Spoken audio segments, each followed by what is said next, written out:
इस वक्त की सबसे बड़ी फिक्र ईरान से होने वाले वॉर रेडिएशन की है। रेडिएशन क्यों? क्योंकि यह पूरी दुनिया में फैल सकता है। ट्रंप तेहरान में सैन्य मदद भेजने वाले हैं। खमनेई ने मिसाइलों से जवाब देने की तैयारी कर ली है। पश्चिम एशिया हाई अलर्ट पर है और कभी भी जंग का हूटर बच सकता है। पहली बड़ी खबर आज फिक्र की शुरुआत उस खबर से जिसमें ईरानी अवाम का विद्रोह, खमनेई की ललकार और डोनाल्ड ट्रंप की चेतावनी है।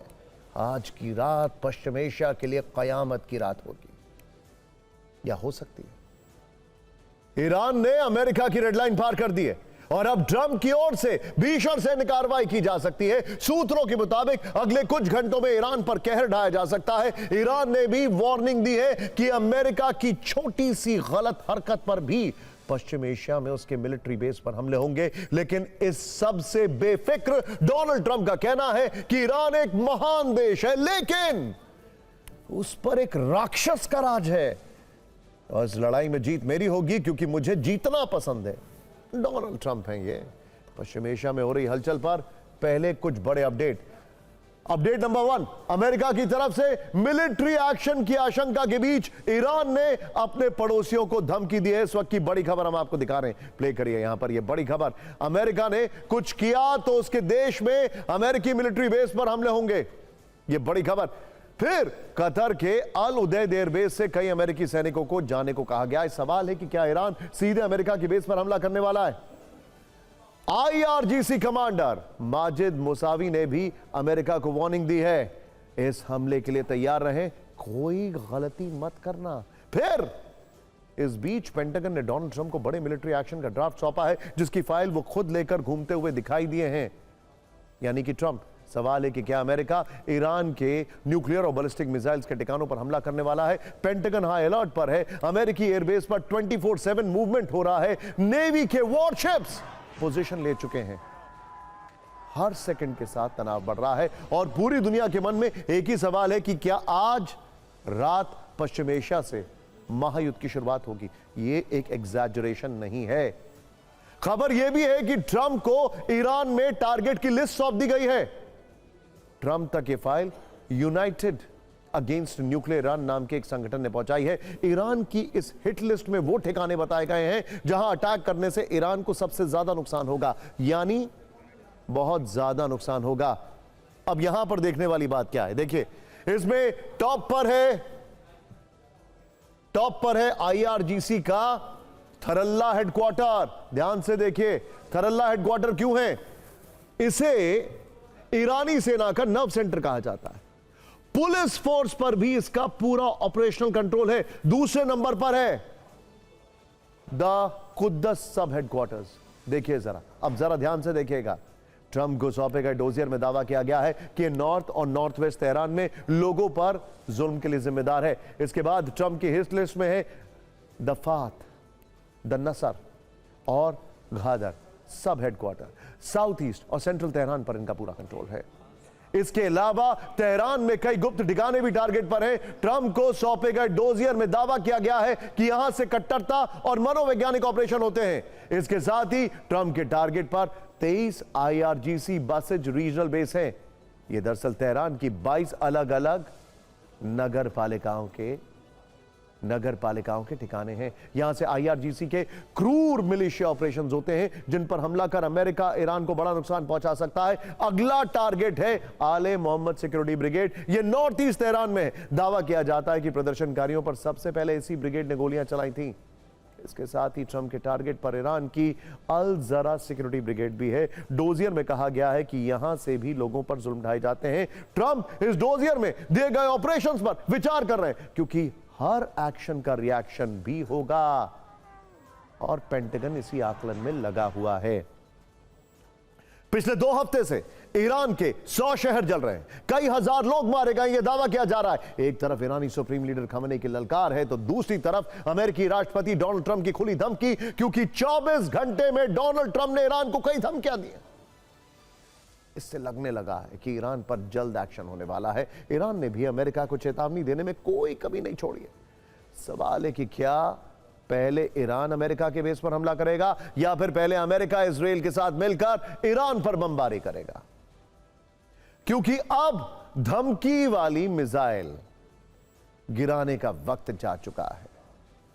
खamenei कह चुके हैं कि दंगा करने वालों को अंजाम भुगतना ही होगा, यानी उन्होंने ट्रंप की उस वार्निंग को हवा में उड़ा दिया है, जबकि ट्रंप धमकी दे रहे हैं कि ये तुम्हारी नाकामियों का नतीजा है, गोली चलवाई तो एक्शन होगा। ट्रंप की धमकियों का खamenei पर कोई असर नहीं हुआ है। खamenei ने कहा है कि हमें निपटना आता है, चौराहे पर फांसी देंगे। ट्रंप ने कहा एक भी फांसी हुई तो नतीजे बुरे और भयानक होंगे। ईरान की तरफ से कहा जा रहा है कि खून की नदियां बहा देंगे, लेकिन सरेंडर नहीं करेंगे। ट्रंप का गुस्सा 7वें आसमान पर है। वो तय कर चुके हैं कि अब इस लड़ाई का आखिरी राउंड आ गया। IRGC कमांडर्स ने वो अमेरिका को वार्निंग दी, कहा है कि हम हमले के लिए तैयार हैं। इस बीच पेंटागन ने डोनाल्ड ट्रंप को बड़े मिलिट्री एक्शन का ड्राफ्ट सौंपा है, जिससे हमले के विकल्प बताए गए हैं, जबकि ट्रंप कह रहे हैं कि ईरान एक महान देश है, लेकिन उस पर एक राक्षस का राज है। इस लड़ाई में जीत मेरी होगी, क्योंकि जीत ही मेरा एंड गेम है। इसको लेकर व्हाइट हाउस में 2 घंटे लंबी बैठक हुई है, जिसमें उपराष्ट्रपति JD वेंस, विदेश और रक्षा मंत्री समेत राष्ट्रीय सुरक्षा से जुड़े तमाम अधिकारी मौजूद थे, क्योंकि ट्रंप उस वक्त बाहर थे। ट्रंप इस मीटिंग में नहीं थे। जैसे ही वो मिशिगन से व्हाइट हाउस पहुंचे, ओवल ऑफिस से एक वीडियो आया, उनके हाथ में कुछ कागज थे, यानी कि रिपोर्ट सौंप दी गई। ट्रंप लगातार ईरान को हमले की धमकी दे रहे हैं। पिछली बार जिस तरह अमेरिकी बॉम्बर्स ने ईरान के न्यूक्लियर ठिकानों पर बम बरसाए थे, ट्रंप इस बार भी वैसा ही हमला करने की चेतावनी दे रहे हैं। लेकिन क्या अमेरिका के लिए इतना आसान होगा? क्योंकि ईरान पर हमले का असर पूरे पश्चिम एशिया पर होगा। कई देशों में अमेरिका के मिलिट्री बेस हैं। इसके अलावा इजराइल भी हमले की जद में आ सकता है। फिक्र की इस रिपोर्ट में देखिए, ईरान पर अमेरिकी एक्शन में क्या अड़चनें आ सकती हैं।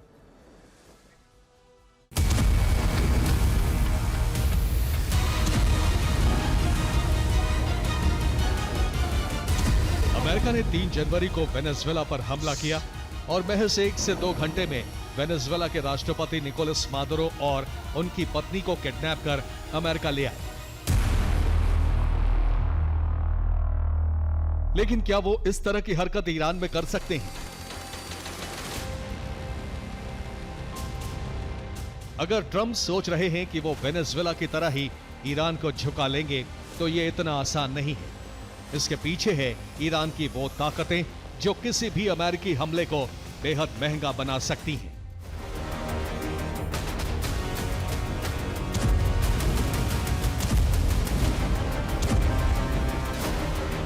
ईरान में सत्ता सिर्फ सरकार के हाथ में नहीं है, बल्कि एक बेहद संगठित और शक्तिशाली सैन्य ढांचे के पास है। नाम है IRGC, Islamic revolutionary guard core.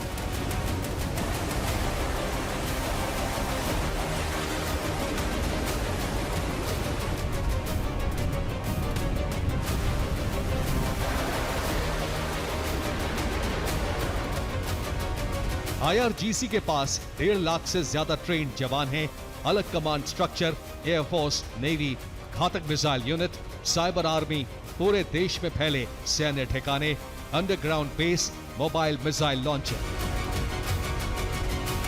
इसके अलावा ईरान के पास हॉर्मुज स्ट्रेट भी है, जहां से दुनिया का 20% तेल गुजरता है। अगर अमेरिका हमला करता है तो ईरान चुप नहीं बैठेगा।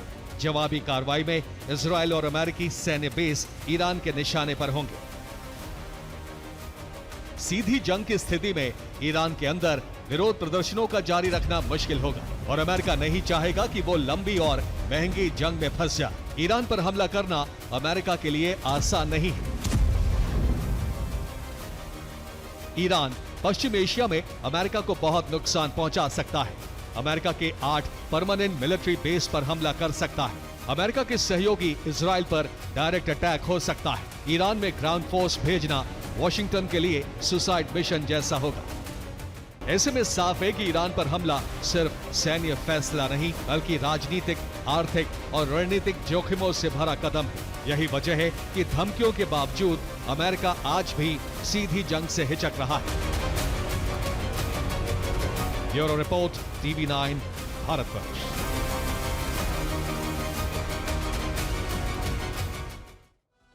वैसे आपकी जानकारी के लिए, ईरान में जो इलॉन मस्क की सैटेलाइट की चीजें पकड़ी गई हैं, स्टारलिंक की, उसके पीछे पाकिस्तान का हाथ बताया जा रहा है।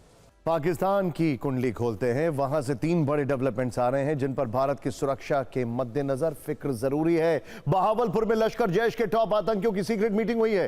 पाकिस्तान के अवैध कब्जे वाले कश्मीर में आतंकी मूसा ने हिंदू विरोधी भड़काऊ भाषण दिए हैं और एलओसी पार पिछले 48 घंटे में 2 बार पाकिस्तानी ड्रोन देखे गए हैं। सबसे पहले खबर बहावलपुर से, जहां हाफिज सईद के आतंकी बेटे तलहा सईद का पहुंचना चौंकाने वाला है। हाफिज सईद वैसे है कहां पर, जिंदा भी है या मर गया? सोचिए सोचिए सोचिए। आपको बहावलपुर से आई इस मीटिंग की कुछ तस्वीर और वीडियो देखने चाहिए। ये देखिए जरा, इस पहली तस्वीर में आपको मंच पर मौजूद लश्कर के वही टॉप आतंकी दिखेंगे जो भारत में मोस्ट वांटेड हैं। सबसे किनारे आतंकी सैफुल्लाह कसूरी, उसके ठीक बगल में आतंकी राउफ और ठीक बीच में हाफिज सईद का बेटा तलहा सईद। यहां मंच के नीचे कई और आतंकी मौजूद हैं जो जैश और लश्कर की इस सीक्रेट मीटिंग का हिस्सा हैं और तलहा सईद की जहरीली तकरीर सभी आतंकी बड़े ध्यान से सुन रहे हैं। अब आपको गुपचुप तरीके से की गई इस मीटिंग के हाई पॉइंट्स बताते हैं जिससे भारतीय सुरक्षा और खुफिया एजेंसियां अलर्ट हैं। सबसे पहली बात लोकेशन की। यह मीटिंग बहावलपुर के एक मदरसे में हुई। यह मदरसा जैश के हेडक्वार्टर सुभान अल्लाह मरकज से महज कुछ किलोमीटर की दूरी पर है। यह मीटिंग सुभान अल्लाह मदरसे में भी हो सकती थी, लेकिन उसे मई में ही भारतीय सेना ने ब्रह्मोस अटैक में तबाह कर दिया। खैर, यह बैठक मंगलवार के दिन आयोजित हुई। टाइमिंग जिसमें लश्कर के साथ साथ जैश के आतंकी भी शामिल हुए, इस्लामाबाद से 600 किलोमीटर दूर हुई। इस आतंकी बैठक की खास बात यह थी कि लश्कर के आतंकी जैश टेररिस्ट मसूद अजहर के खास मेहमान थे। खबर यह भी है कि मसूद अजहर ने इनके लिए चिकन बिरयानी और मटन कोरमा का इंतजाम करवाया था। तलहा सईद, सैफुल्लाह कसूरी और आतंकी राउफ की जमकर खातेदारी की गई। फिर इसी बैठक में जैश और लश्कर ने मिलकर भारत के खिलाफ टेरर प्लान की खिचड़ी बनाई। वो प्लान अभी पूरी तरह साफ नहीं है, लेकिन सवाल टाइमिंग का है, क्योंकि यह मीटिंग उसी दिन की गई जिस दिन यानी कि मंगलवार को ही भारतीय सेना प्रमुख जनरल उपेंद्र द्विवेदी ने एक प्रेस कॉन्फ्रेंस की थी। कहा था कि सेना को मालूम है कि इंटरनेशनल बॉर्डर से लेकर एलओसी तक इस समय 8 टेरर कैंप एक्टिव हैं और उन्होंने यह भी चेतावनी दी है कि भारत के खिलाफ फिर से दुस्साहस का प्रयास हुआ तो माकूल जवाब दिया जाएगा। एक बार सुनते हैं जनरल द्विवेदी का पाकिस्तान में हड़कंप लाने वाला यह ऐलान, फिर इस मीटिंग को लेकर पाकिस्तान की सरकार और सेना पर कुछ चुभते हुए सवाल। तकरीबन 8 कैंप्स अभी भी हमारे ऐसे नॉलेज में हैं जो कि एक्टिव हैं, जिसमें से 2 तकरीबन आईबी के अपोजिट हैं और 6 एलसी के अपोजिट हैं। और इन कैंप्स में तकरीबन अभी भी हम समझते हैं कि किसी प्रकार की प्रेजेंस या ट्रेनिंग है, तो इसलिए हम उसके नज़र रखे हुए हैं, उसकी खबर कोशिश करते हैं हासिल करने की, और अगर कोई ऐसे दोबारा हरकत हुई तो हम ज़रूर उसको, जो हमारा इरादा है, हम उसको ज़रूर अंजाम देंगे। पाकिस्तान के आतंकवादी संगठनों को यह गलतफहमी है कि उनकी योजनाओं की भनक भारतीय सेना को नहीं लगती। जैश और लश्कर शायद भ्रम में है। हाफिज सईद से लेकर तलहा सईद और मसूद अजहर तक कहां आते हैं, कहां जाते हैं, हर मूवमेंट पर बाज वाली नजर है। पाकिस्तान में होने वाली हर आतंकी बैठक के सीक्रेट इनपुट्स सीधे दिल्ली को मिल रहे हैं, हम ही खबर दिखा रहे हैं आपको। खैर, यहां सवाल पाकिस्तान की सरकार और सेना से भी है। अब ऐसा तो हो नहीं सकता कि जैश और लश्कर की इस मीटिंग के बारे में शहबाज शरीफ और असीम मुनीर को पता ना हो। इतने मासूम तो है नहीं दोनों। तलहा सईद से लेकर पहलगाम के मास्टरमाइंड सैफुल्लाह कसूरी तक पाकिस्तान में खुलेआम घूम रहा है, तो यह बिना आईएसआई की कृपा के संभव नहीं है। इसीलिए अब अगर भारत में हुए हमलों का सबूत पाकिस्तान की सरकार मांगती है तो यह उसकी धूर्तता है। शायद यही वजह है कि भारत ने हर हमले का जवाब पाकिस्तान में घुस कर देने का फैसला कर लिया। बहावलपुर की बात आपने जान दी, अब आपको पाकिस्तान के अवैध कब्जे वाले कश्मीर में लेकर चलते हैं। आपने शायद इससे पहले इस आतंकी को नहीं देखा होगा, ध्यान से देखिए। नाम है अबू मूसा, लश्कर का टॉप टेररिस्ट, जिसे हाफिज सईद ने मुस्लिम युवाओं का ब्रेन वॉश करने के लिए खास तौर पर नियुक्त किया है।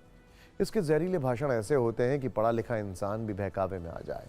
इस आतंकी ने पीओके में हाफिज का यही काम पूरा किया।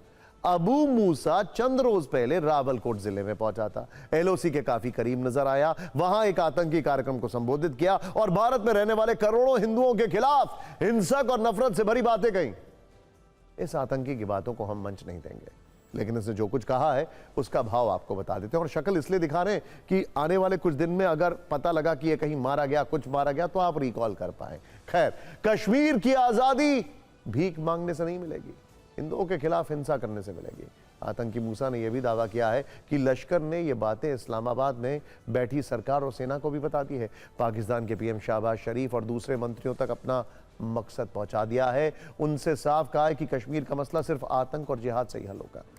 ये वही आतंकी मूसा है जिसने कुछ इसी तरह की जहरीली स्पीच पहलगाम में हमले से ठीक पहले दी थी। उसके बाद पहलगाम में बंदूकधारी आतंकियों ने हिंदू पर्यटकों का धन पूछकर गोली मारी थी। अब मूसा ने एक बार फिर से हिंदुओं के खिलाफ जहरीले बयान दिए। ये निश्चित ही वार्निंग कॉल है। इसीलिए भारतीय एजेंसियां मूसा के इस नए वीडियो को सिर्फ बयान के तौर पर नहीं देख रही। अब पाकिस्तानी फौज की नापाक हरकत की फाइल खोलते हैं, ध्यान से देखिएगा। आप ये वीडियो देखिए, ये पाकिस्तानी ड्रोन के वायरल वीडियो है। राजौरी के चिंगुस इलाके से भारतीय सीमा में घुसने का प्रयास किया। इससे पहले रविवार देर शाम जम्मू कश्मीर के कई इलाकों में पाकिस्तानी ड्रोन स्पॉट हुए। नौशेरा सेक्टर, धर्मसाल सेक्टर, रियासी, सांबा और पुंछ में एक साथ कुल 5 ड्रोन नजर आए। यानी पिछले 48 घंटे में ऐसा दूसरी बार है जब पाकिस्तानी ड्रोन ने घुसपैठ की नाकाम कोशिश की। सेना अध्यक्ष ने इस बारे में बताया कि ये ड्रोन बहुत छोटे थे, उनकी लाइट जल रही थी, वो बहुत ऊंचाई पर नहीं थे, नियमित निगरानी के दौरान सीमा पर मंडराते दिखे थे। फायरिंग के बाद वापस पीओके लौट गए, कुछ तो मार भी दिए गए। लेकिन लगातार हो रही ऐसी घटनाओं के बाद एलओसी पर निगरानी बढ़ा दी गई। सवाल है कि पाकिस्तानी ड्रोन भारतीय सीमा में बार बार घुसपैठ की कोशिश क्यों कर रहे हैं? एक तरफ ड्रोन का दिखना, दूसरी ओर इस बीच आतंकियों की सीक्रेट बैठक होना। क्या दोनों बातों में कोई कनेक्शन है?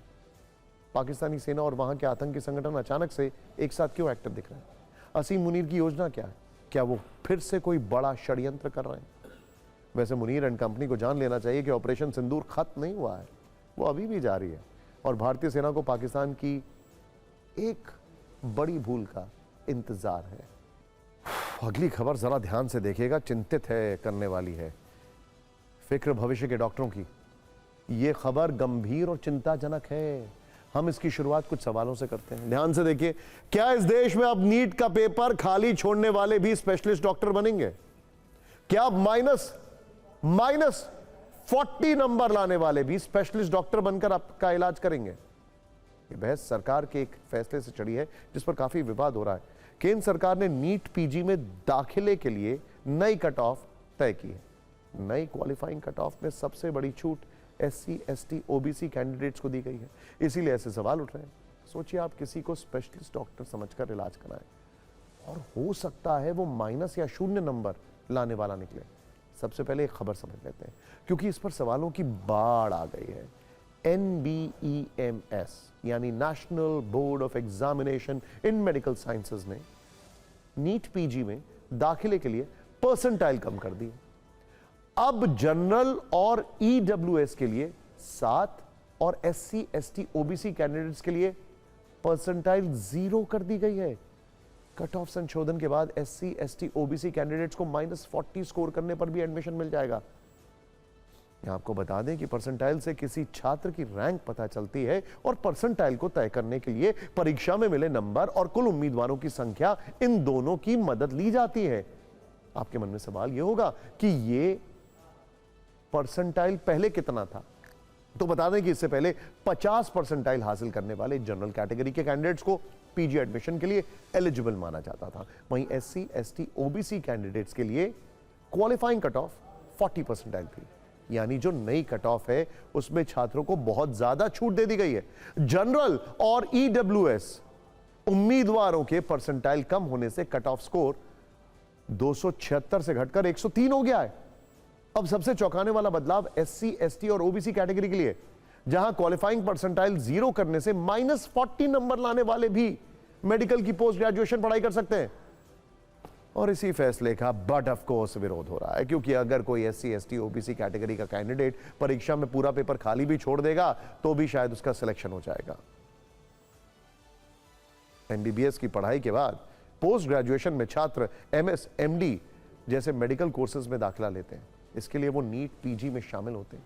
पीजी की पढ़ाई के बाद कोई एमबीबीएस स्टूडेंट्स एक्सपर्ट डॉक्टर के तौर पर सर्टिफाइड होता है। ये पूरा विवाद इसलिए बढ़ा क्योंकि अब एक्सपर्ट डॉक्टर वो बनेंगे जिनके नंबर -40 या 0 हो सकते हैं। सोचिए, ऐसे डॉक्टर आपकी सर्जरी करेंगे तो क्या होगा? ऐसे डॉक्टर आपको दवा खिलाएंगे या दवा लिखेंगे तो क्या होगा? हमारे मेडिकल एजुकेशन की क्या इज्जत रह जाएगी? आज ऐसे कई सवाल पूछे जा रहे हैं क्योंकि डॉक्टर के हाथ में आपका जीवन और मृत्यु दोनों है। आपको बता दें कि देश भर में कुल 60,000 पीजी सीट के लिए परीक्षा होती है। इनमें सरकारी मेडिकल कॉलेजों के 33,000 से अधिक और निजी कॉलेजों के 20,000 से अधिक सीटें शामिल हैं। हाई कट ऑफ की वजह से 18,000 सीटें खाली रह गई हैं और खाली सीटों की वजह से अब स्टैंडर्ड से ही समझौता हो गया। सोचिए, एमबीबीएस की पढ़ाई के बाद छात्र एमएस एमडी की ये परीक्षा देते हैं और कुछ भी स्कोर नहीं करते तो भी सेलेक्ट हो जाएंगे। ये स्थिति भी अपने आप में एक तरह की मेडिकल इमरजेंसी है। देखिए, डॉक्टरी की उच्च शिक्षा में परसेंटाइल को 0 या माइनस तक करने का असर कितना खतरनाक हो सकता है, भविष्य में भारत की शिक्षा व्यवस्था के लिए क्या दिक्कतें हो सकती हैं, इसकी चर्चा चिकित्सा जगत में ही चल रही है। और आपको एक बात बता दूं, मैं दुनिया भर में इंडियन डॉक्टर्स का बहुत रुतबा है। कहा जाता है कि अगर कहीं नहीं इलाज हो पा रहा है तो इंडियन डॉक्टर्स के पास जाओ। अमेरिका में, यूरोप में यह कहा जाता है। खैर, अलग अलग संगठनों के डॉक्टर सरकार के परसेंटाइल सिस्टम पर चिंता जता रहे हैं। उन्हें इसके अंदर भ्रष्टाचार की साजिश नजर आ रही है। वो आरोप लगा रहे हैं कि इस फैसले में निजी मेडिकल कॉलेजों की चांदी है, लेकिन मेडिकल शिक्षा का भविष्य चौपट हो जाएगा। वैश्विक स्तर पर इसके गंभीर नतीजे हो सकते हैं। हमने इसे लेकर फाइमा यानी federation of all India medical association और फोर्डा यानी federation of resident doctors association से बातचीत की।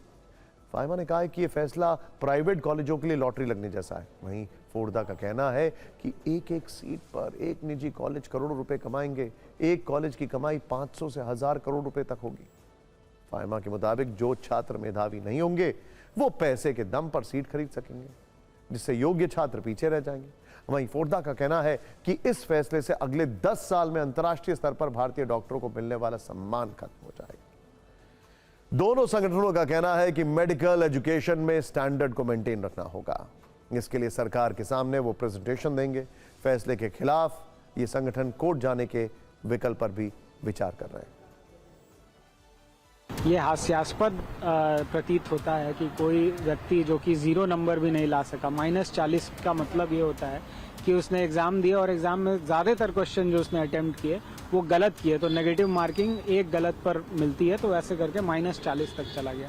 अब ऐसे लोगों को हम क्लिनिशियंस बनने की परमिशन दे रहे हैं। तो ये जो आज एक हिडन करप्शन इस देश में मेडिकल व्यवस्था में है, इसका इफेक्ट आने वाले 10 साल में होगा, जिससे कि इंडिया का ऑन अ ग्लोबल लेवल एक इंटरनेशनल स्टैंडर्ड्स में इंडियन डॉक्टर्स को जो रिस्पेक्ट और रेपुटेशन मिलता था वो खत्म होगा बाहर, और इस देश में जो मेडिकल व्यवस्था रहेगी वो पूरी तरह से चरमराएगी। मेरिट को आप पीछे लेके जा रहे हो और आप प्राइवेट मैनेजमेंट कोटा के थ्रू आप प्राइवेट मेडिकल कॉलेजेस को आप वहाँ पे सीट आप भर रहे हो।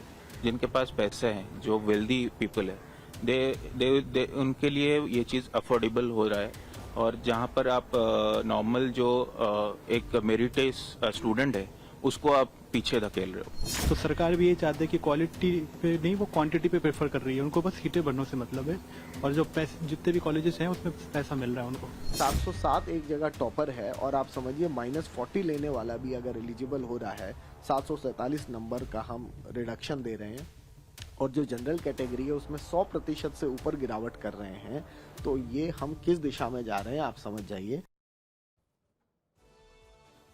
एक फिल्म आई थी मुन्ना भाई एमबीबीएस और एक फिल्म आई थी ऑल इज वेल। यही हाल बचा है वैसे। फिक्र की अगली फाइल संभल की खुलेगी, जिसमें एक तरफ राजनीतिक दांव है तो दूसरी तरफ कानूनी पेच। इस सब के बीच पुलिस प्रशासन और कोर्ट के एक फैसले के बीच सीधा एनकाउंटर है। यह मामला देश की राजधानी दिल्ली से 163 किलोमीटर दूर और उत्तर प्रदेश की राजधानी लखनऊ से 388 किलोमीटर दूर संभल का है, जहां नवंबर 2024 में दंगे हुए थे और ऐसा माहौल बनाया जा रहा था कि संभल ही 2027 के यूपी विधानसभा चुनाव का प्रयोगशाला बनेगा। इस प्रयोगशाला का एक नाम अनुज चौधरी इन दिनों काफी चर्चा में है। अनुज चौधरी की चर्चा की वजह है लोकल कोर्ट का एक आदेश जिसमें संभल दंगे के एक मामले में उन पर एफआईआर दर्ज करने के लिए कहा गया है।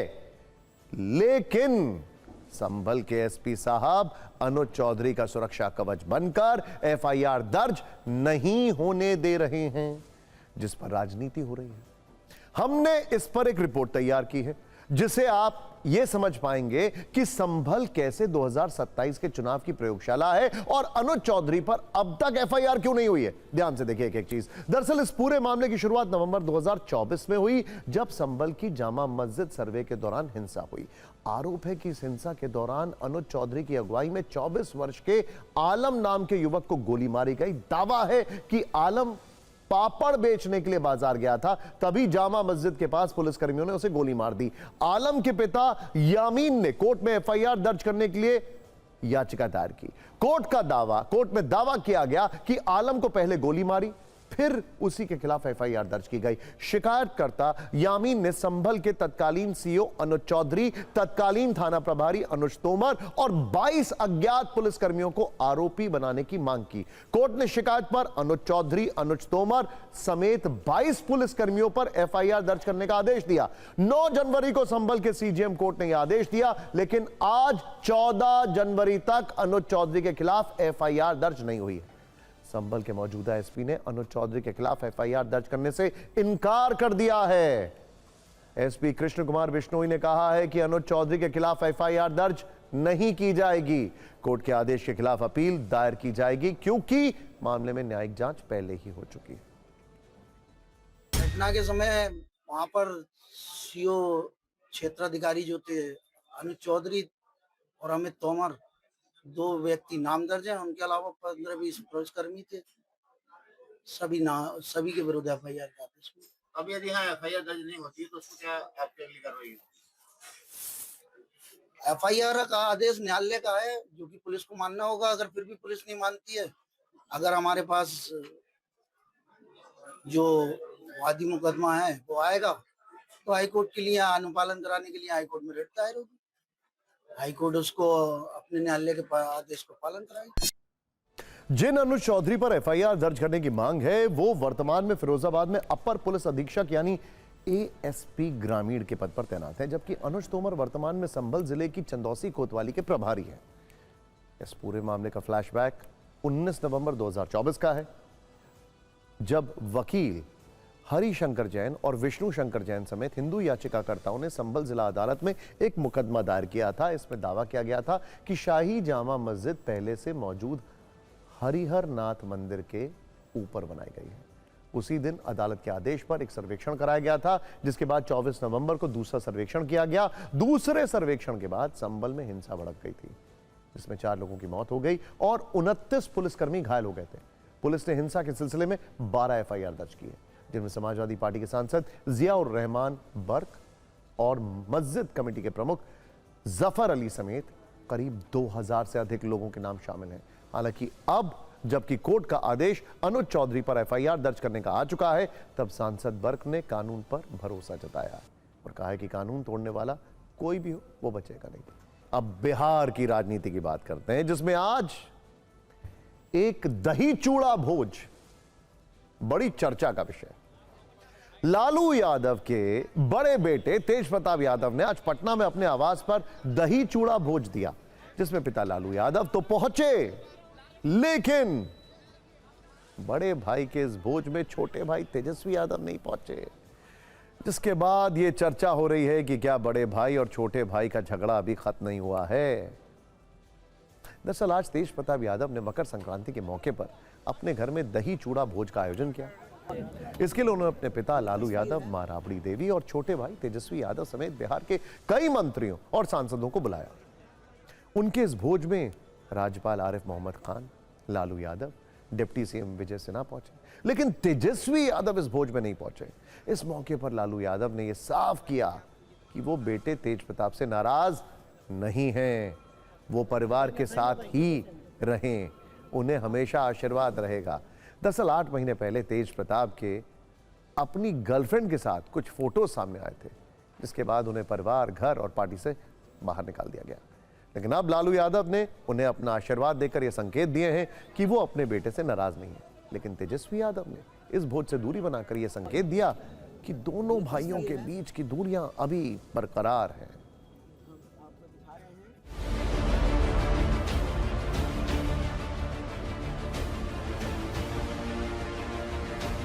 पिताजी आगे आशीर्वाद दिए, गवर्नर साहब आए वो भी आशीर्वाद दिए, पिताजी आए हुए थे आशीर्वाद दिए उन्होंने, गवर्नर साहब भी आए उन्होंने अभी आशीर्वाद दिया। तब बड़े बुजुर्ग से आशीर्वाद लेते हुए कुछ नया काम करना है आगे। अब उसके बाद पूरे बिहार में यात्रा लगेगा हमने न्योता भेज दिया है, हमारे छोटे भाई हैं, थोड़ा लेट से सो के उठते हैं। नए बिहार बनाने के लिए सबका साथ सबका विकास का भाव, सबको लेके चलने का, और हमारा पर्सनल व्यक्तिगत किसी से नफरत नहीं है। उनके कार्य व्यवहार या उनके सिद्धांत से दूरी हो सकती है, लेकिन सनातन के संस्कृति और संस्कार में हम सब एकजुट हैं। विदेश की दही खाए कि नहीं खाए, लेकिन विपक्ष के नेता की फर्ज प्रथम सत्र बिहार विधानसभा में रह कर के बिहार की जनता की बात करने के बजाय कहाँ थे देश में तो कहीं पता नहीं चला। वैसे तेज प्रताप के दही चूड़ा भोज में बड़े मामा प्रभुनाथ यादव, साधु यादव और चेतन आनंद भी पहुंचे। इस मौके पर तेज प्रताप यादव ने एक बड़ा दावा किया। उन्होंने कहा कि तेजस्वी यादव चाहें तो आरजेडी का विलय जनशक्ति जनता दल में कर दें। लालू यादव की असली पार्टी जेजेडी ही है। ये एक बड़ा दावा है। लालू यादव के भोज में शामिल होने के बाद तेज प्रताप के इस दावे की खूब चर्चा हो रही है। लालू यादव की विरासत पर तेज प्रताप यादव का यह दावा तेजस्वी यादव को चुभ सकता है। आपने कहा कि आपके पिताजी हैं वो ओरिजिनल पार्टी जनशक्ति जनता दल है। हाँ तो है, ये जेजेडी है, जनशक्ति जनता दल। आरजेडी में मर्ज करने की अपने बातें कही हैं। नहीं, आरजेडी मर्ज करेगा जेजेडी में। हाँ, फिक्र रूस यूक्रेन युद्ध की। खून जमा देने वाली ठंड और यूक्रेन में 12 जनवरी से लगातार बरसता बारूद। मुख्य टारगेट सिर्फ 2, बिजली घर या हीटिंग सिस्टम। यूक्रेन की राजधानी कीव -20 डिग्री तक का टॉर्चर झेल रही है और ऊपर से ऊर्जा ठिकानों पर रूस के हमले। पुतिन के विंटर प्लान में हथियारों का घातक कॉम्बो पैक है। रूसी फौज मिसाइलों और ड्रोन का मिक्स्ड अटैक फॉर्मूला फॉलो कर रही है। यह ऐसी तरकीब है जिसकी काट ज़ेलेंस्की ढूंढ नहीं पा रहे हैं। कपकपी छुड़ाने वाली सर्दी में जिन बिजली घर और हीटिंग सिस्टम्स की सबसे ज्यादा जरूरत होती है, उन्हीं को ध्वस्त किया जा रहा है। अब इसका असर कितना बड़ा है, इसे एक नंबर गेम में समझिए। देखिए, पिछले 72 घंटे में रूस ने यूक्रेन पर 569 ड्रोन हमले किए, जबकि इसी दौरान 25 से ज्यादा मिसाइलों से अटैक किया गया है। टिकर शायद ऑफ करना जरूरी है। यह देखिए, जिनका टारगेट बिजली घर और हीटिंग सिस्टम है। इन हमलों के चलते 70% कीव में अंधेरा है। यूक्रेन के प्रधानमंत्री ने जानकारी दी है कि देश भर में करीब 5 लाख लोग बिना बिजली के हैं। जनवरी आमतौर पर कीव का सबसे ठंडा महीना होता है। बाकी शहरों का भी हाल बुरा है। रूस का मकसद कड़ाके की ठंड में यूक्रेन को फ्रीज कर देना है। मानकर चलिए कि अगर ऐसे ही बारूद वर्षा होती रही तो यूक्रेन में जन विद्रोह भड़क सकता है। इसीलिए कहते हैं इसको जनरल विंटर। कीव हो या खार्किव, ओडेसा हो या क्रिविरी, आधी रात में जब यूक्रेन जानलेवा ठंड झेल रहा होता है, उसी वक्त रूस की मिसाइलें गिरने लगती हैं। विस्फोटक से लदे ड्रोन के झुंड आने लगते हैं। फिर यूक्रेन के एनर्जी पॉइंट, खासतौर से पावर प्लांट और हीटिंग सिस्टम का ये हाल होता है। ऊर्जा ठिकाने से आग की लपटें नजर आने लगती हैं।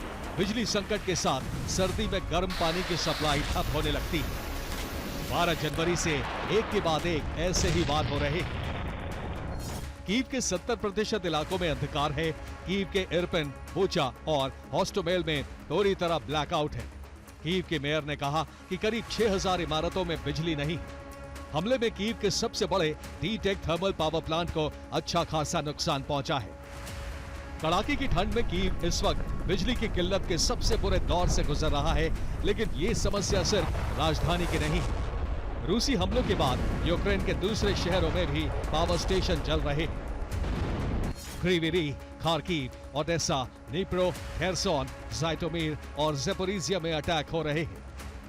ये इलाके जबरदस्त बिजली संकट झेल रहे हैं। रूसी सेना ने 14 जनवरी की रात क्रीवी रीह पर शाहिद ड्रोन से बड़ा हमला किया, जिससे हीटिंग सिस्टम और पानी की सप्लाई ठप हो गई। ज्यादातर इलाकों में अंधेरा छा गया। क्रीवी रीह में 45,000 घरों में बिजली नहीं है। -7 डिग्री में 8% आबादी अंधेरे में है। 700 से ज्यादा इमारतों में हीटिंग सिस्टम बंद है। खार्किव में भी बिजली के ठिकाने ध्वस्त किए गए। वहां के ज्यादातर इलाकों में 4 दिन से बिजली नहीं है। ओडेसा में भी तीसरे दिन ऊर्जा के ठिकाने तबाह किए गए। यहां भी कई इलाके बिजली सप्लाई और हीटिंग व्यवस्था ठप होने से परेशानी झेल रहे हैं। सरकार की तरफ से इमरजेंसी जनरेटर से व्यवस्था की गई, लेकिन ये पर्याप्त नहीं। दिक्कत यह है कि ताबड़तोड़ हमलों के चलते बिजली घरों की मरम्मतों का मौका ही नहीं मिल रहा। यूक्रेन के राष्ट्रपति वोलोदिमीर ज़ेलेंस्की ने बताया कि बीती रात 113 ड्रोन और मिसाइलों से हमले हुए। इनमें 3 बैलिस्टिक मिसाइलें भी थीं। इन सभी हमलों का टारगेट ऊर्जा ठिकाने थे। रूस इस वक्त कीव के पास हथियारों की कमी का फायदा उठा रहा है।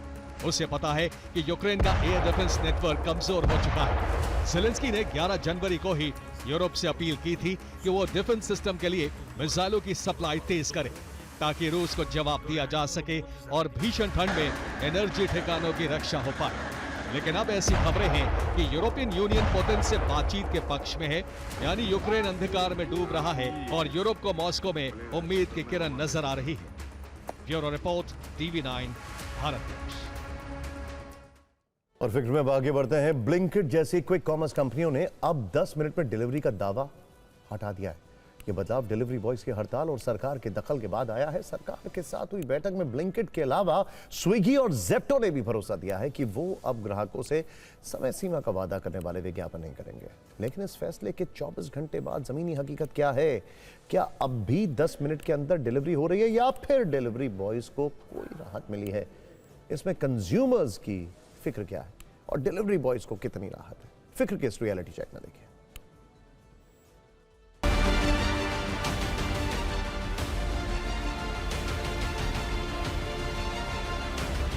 8 से 10 मिनट में पहुंचाने की जो जिम्मेदारी गिग वर्कर्स पर है, यानी डिलीवरी बॉयज पर है, इससे डिलीवरी बॉयज की न सिर्फ मानसिक बल्कि शारीरिक क्षति भी होती है। कई बार वो सिग्नल पर सिग्नल को क्रॉस करने के चक्कर में अपने मोटरसाइकिल से गिर पड़ते हैं। कई बार वो दूसरों को ठोक देते हैं।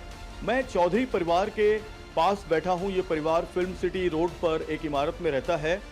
इस परिवार का रोज का काम है जोमेटो, ब्लिंकिट और फ्लिपकार्ट और जो दूसरे ई कॉमर्स के एप्लीकेशंस हैं उनसे अपने सामान को मंगाना। देखिए 8 मिनट यहाँ पे लिखा हुआ है और ये जो 8 मिनट है, डिलीवरी इन 8 मिनट। आपको लगता है इस मुंबई के ट्रैफिक में, जहाँ फिल्म सिटी रोड पे कंजेस्टेड जगह पर बैठे हुए हैं, नीचे ब्रिज का काम चल रहा है, मेट्रो का काम चल रहा है, ये पॉसिबल है? ये तो पॉसिबल तो है। ये लोग 8 से 10 मिनट में कर लेते हैं, बट अपने जान के धोखे में डालकर क्यों करना चाहते हैं, ये हम जानना चाहते हैं। आप ऐसा चाहते हैं कि आपको 8 ही मिनट में सामान मिले? नहीं, बिल्कुल नहीं। जान पहले अपनी संभालो और बाद में आप डिलीवर करो। मेन तो जान है तो जहान है, वरना क्या है। आप तो 7 ही मिनट में आ गए, इतना चमत्कार कैसे कर दिया आपने? हम लोग जैसे हमारे पास है, कहाँ से लेके आ रहे हैं, कितनी दूर से लेके आ रहे हैं? दिन भर में कितनी डिलीवरी कर लेते हैं? 35 से 40, यानी कि 800 से 900 रुपये आप कमा लेते हैं। 1000।